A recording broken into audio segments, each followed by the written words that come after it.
daawwattoota turetti qacoollee dhungaddees garsiisu daawwattoota kanaan natti yaadu jira. Maal isteera? Jaarsa keetti sagalee Sunga gosin jedhani. maarree ani na beeyte xabiyaa jiyaas mush baalogummaa yoo hin ta'in sagalee akkaan ol fuudhu na beeyta mush siilolee odoo hin ta'in saniifuu laal dura keessi dhungaddees noolaan miicooteet illee. Ajee daawwattoota kan jedhaa dhiifama godheetti hin jiranis. Takkanaati warreen duniyaa fi addi addaan baasinettanii xiqqishoo wanti qabdanis isiniif hin milkooyin. San booda jaarsa kiyya kana duraanuu aara kiyyaaf akkana jechuun jira. Yoonan duraan sagaleetti ol fuudhadhee ishii jeetiin akkasitti. Amma garuu Yaasa yidii jeeni. qaceelteef amma isumaafuu. Isumaafuu sanirratti hin qaceele. Yoon duraan karaarra hin jiraannallee akkasitti mataa qaqqabeefi. Boo namni miila jaarsaa jalaan jannata seenee jedhanii ganaa miila isaatu irraa hin dhiqa. Arra dhugaa dubbatte gaawwa. Itti xiqqaadhamoo wayii na fokkisa jaarsa kiyya. Miilaan irraa dhiqa fuula bira kutee. Assalaamu alaikum warahmatullahi wabarakatuh. Daawwattootaa fi hordoftoota keenya salaamtaan xiyyatan onnee irraa burqitee bakka jirtan maratti qilleensarraan isin hageessu jecha arraga osoo maal qabattee dhufte hin jenne arra mana duniyaattiin argama. Duniyaa biraan jira honoo mee duniyaa daawwattoota kana salaameetilleen naabeetilleen eengaddallee dhiifama si gaafadheetiin ture. Eegas booda walittillee hin deebine mee daawwattoota kana salaam jira. Assalaamu alaikum warahmatullahi wabarakatuh. Hordoftoota fi kabajamtoota keenya nagaa fayyaa isin jecha najjaa shirraa baadhee maayetteerre. Arraga wanniin qabadhee dhufe duniyaa birattiin argama. Viidiyoo tiyya taamma duraa warree hin laalinis dhaqaa laalaadha. Muciyyoo abdii jaalatsan itti nutti hin bilbilinii maaliif itti bilbiltaa jeetiin citiin keessaa baasa jee itti dhaqee akkamiyyoon san jala hin deemne ati immoo dhugumaan na fayyite moo natti hin fayyine duniyaa. Dheengadda maaltu si hojjolbee viidiyoo marii isin jedhe. Dheengadda gaa an wanniin viidiyoo ol bee mareef gartee muciyyoon san akka abdii yala hafte yookaan haftee jirti moo abdii wajjumaan wal quba qabaachuu jiran jeetiin niin gaafadha jee itti gartee dhaqee haasofsiisee keessaa baasee dhiisee wal quban qabnu ammaan tana jettee miyyoolleen nurraa illee Bar mixiyyoo dubbii siitu afaan kaa'u jira giseen akkasitti argu biikiyyuma sanuu dubbii sii afaan kaa'u jira akkasitti akkanatti wanti kanaas marraa fakkaatti dheengadda maaliin siin ol baatee madura waa'ee duniyaa viidiyoo hin marin isin hin jenneen. Atillee naan Lama daa'uu deebitee na dhufu ta'e isaa waa'ee xiyyaa fi kasii ol baatee hin marinii micootaan akkaan hin feene ni beeytaa isin hin jenneen.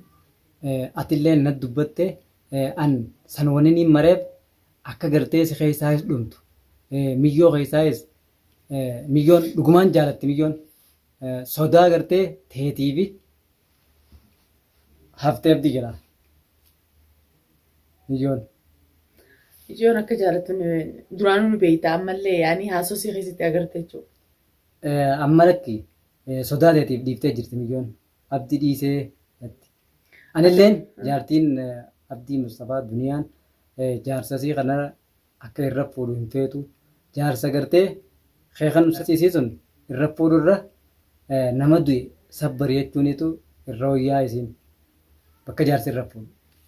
Jeetiin itti himee miyyoodhaan jira dhaabbadhuu nurraa illee jeeni miyyoon garuu numa jaalatti dhugumaan jaalatti garuu sodaateetiif jalaa haftee jirti. Dhugaan jaalachuun meeqa fayyadatu haa jaalattu haa isiin nama tuffii namaa qabu jaarsa nama jala laallataa na fakkaatti.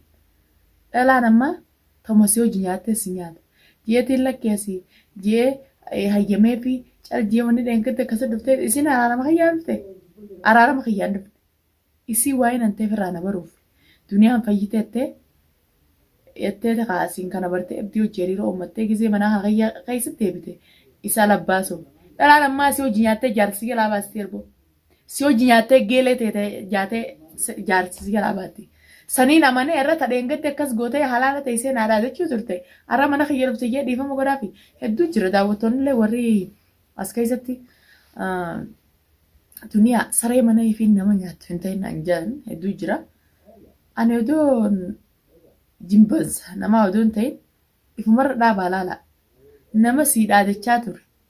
nama deebi'ee ammaas duniyaa deemeetiin firraa laala ani hararame isiin fadhuu duniyuma saniin takka taate isiif mana si baraa jeena dhufe nama kana dhiifamaan godhaafi arra na laaltee boon afaan nagiyaatiin salaamee afaan nagiyaatiin keessummeessee gaggeesse borowaan bira nayyaatti fuula duraa karayyoon firraa reeyo achuma narraafti saniif malee sareef mana ifiitti nama nyaattu teetii miteen hangaan namaa kabajaa qabu sun beektan hangaan nama jaaladhu sun beektan namatti hin dabin dhalaa jaarsa namaa jaalattu taa namatti waan hin taaneettu san malee ol bi'amma tura namaan tuqanii qaba miidiyaa kanarraa mata meeqa haasa'u jirra ani nama hin tuqu namni hundinuu namni na kabajaan qabaaf nama immoo kabajaa ifirraa fuudhee waa'ee bultii namaa diiguu deemuu fi jaarsa namaa nama jala laallatu ana diidaanuu mataan adda basheessa safaataan beeku bakka tanatti. Anamma bakka tanatti bakka tana anuu biyyoo kanatti itti himeetiin jalaa agartee akka haftullee itti hime duraanallee numaan jee biyyoon garuu numa jaalatte akkasuma. Akka numa jaalatti. Akka jalaa jaalattu dhabdee. Akka jalaa haftu godheetiin jira jaalattee faragootaati jette Oromooni. Isin konfereensii bareedaa jiraati maal? Garuu obboleessilleen jaalatti bara jaarsi namaa kun akka waan dardara dalagaa beekutti fakkaattee tokko maniirti simsim bultii namaa diiguu miti khalafa jiru. Barka miyyoon akka jalaa haftu guutuu isitti ol deebitee gartee yoo viidiyoo takka marte amma boodallee jeetiin hidhanillee dubbadhee yoo gartee miyyoon san waa'ee abdii haasoyte qabeetiin duniyaa itti geessaa viidiyooti jala haltuu laaluu waattuu hin beekne qabeetiin duniyaa bakka miyyoon jirtu taayisiin galtu anaatu beekaa naatti geessaa duniyaa wajjiniin jiraa jeetiin dubbadhee jecha daawwattoonni ammallee na arrabsu jiranii warreen na arrabsanii fi haa gartee na faarsaniis hundi keessanuu galatoomaadha garuu ati hoo akkasumas keessaan dhumni duniyaa wanni xiyyaasan dhugumatti dhiifama sanati naaf goote moo hin goone garaa keessaan gaa. Dhiifama garaa keessaan balloon dheengadda dhiifama godhe jeefi dhiifama sii godhe wanni haaree dubbii lamaan ukkaasanii maali? Ani bara haareetti hin kaamne haareetti dubbiin akka ana keessa hin ta'in viidiyoo obboleessii isii ol beemare garte obboleessii isii san safuudha cabse safuu akkamitti cabse obboleettiidhaan gartee haasoo mimmiyaawaa itti haaso'i. Garaa keessaa fidhachuu dhiifama sii godheetiin asii nagiyaan eegas boodallee dhuftee mana keenya kana viidiyoo marachuu jirta. Waa'ee miccoo tanaa lafaa hin kaasiniin amala kiyya ni beeytaa ni naaraa waa'ee miccoo kanaa hin kaase tuffiitii yaa bara deemtee isii hojii viidiyoo maruun tunu. Viidiyoo baran jaarsa kee jala haftuttiin irraa mare malee akka ganaa abdii dubbatutti irraa mare. Bara akka abdii dubbatuuniin harkaa bar miccoo akkana dubbii odoo isiin hin baafatin dubbii afaanii fuudhuu jirta. Mookka isiin jala deebitee iddoo tana barcha harkattamu maaleeti. Waa takkan harkaddoon. Duu maaliif isaan lamee waliin barbaadu fedha? Iccitii keessa jirtuun sii baasa jeetiin. Iccitii keessa jirtu bar duniyaan laal tamiila jala isii bulte mataa gararra na bulte. Namni waan boroo dubbachuu deemu ammaan keessatti beeka.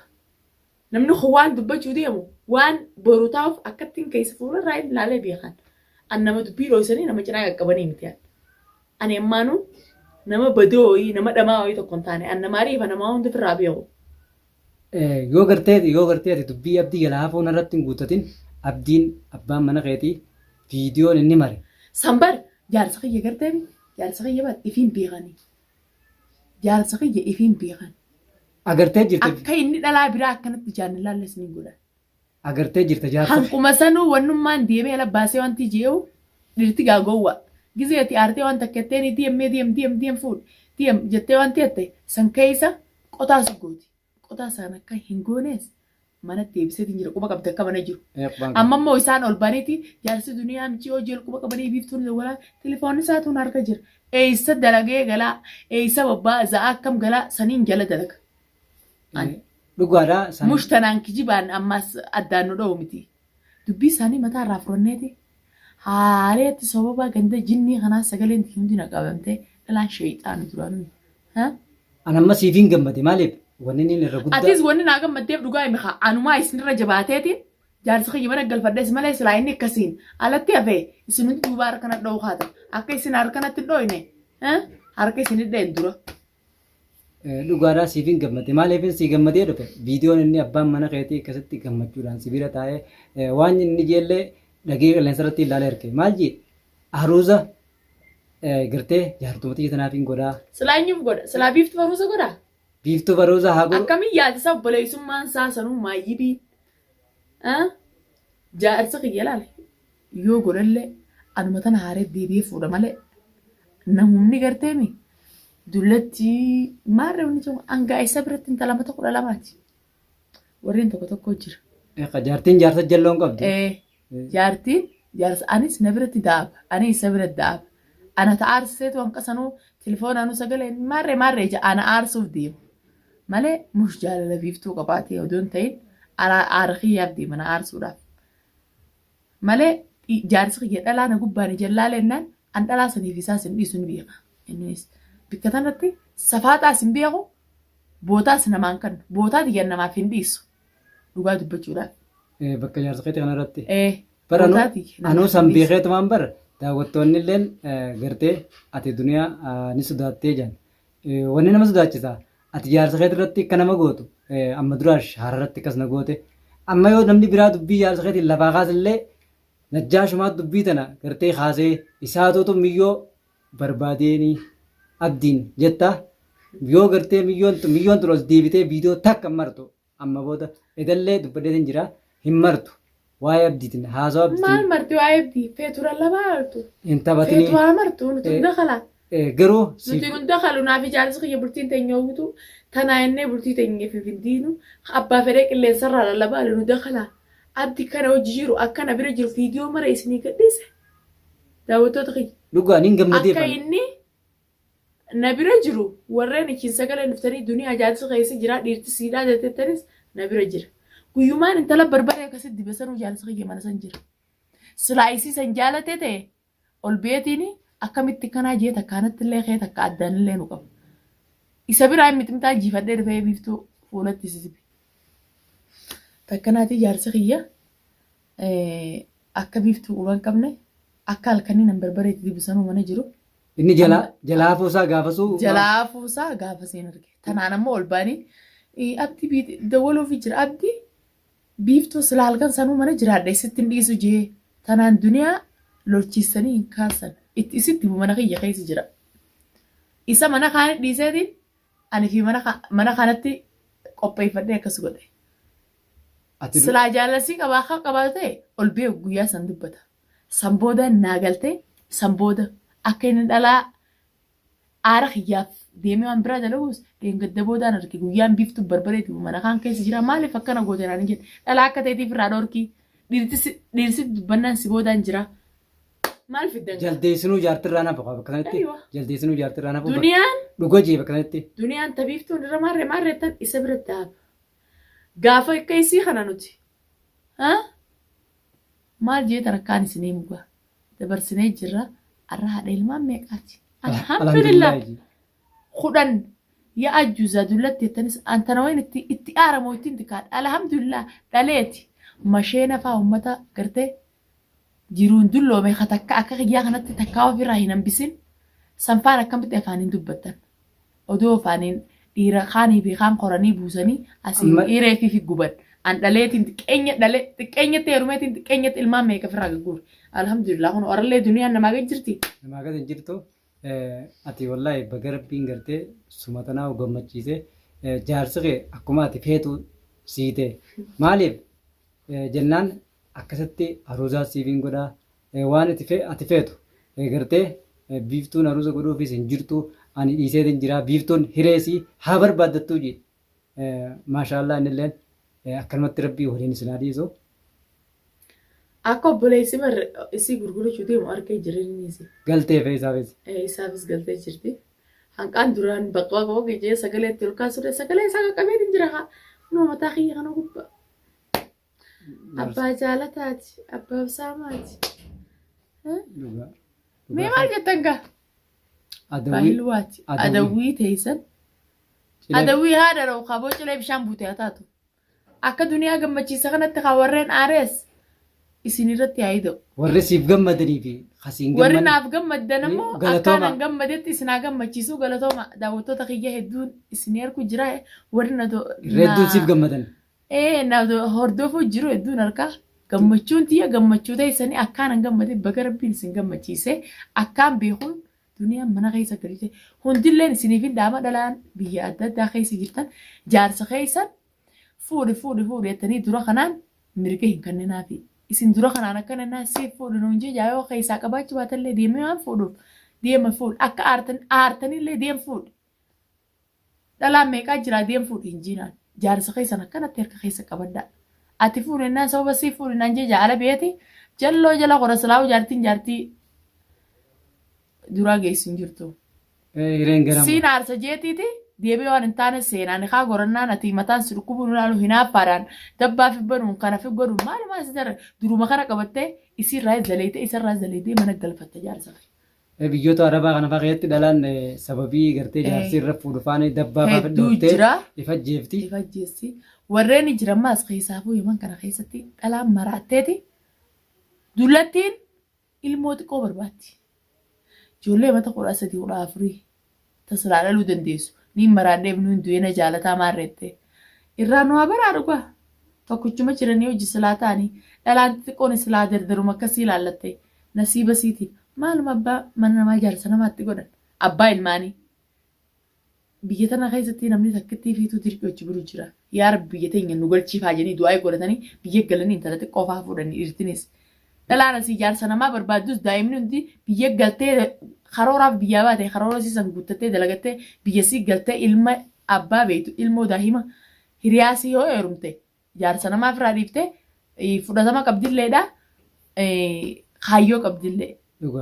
Tamaam asii immoo jaarsa namaa teettee bultii namaatis diidee iliifis yaa'idhaan waan hin taane irratti oolamu.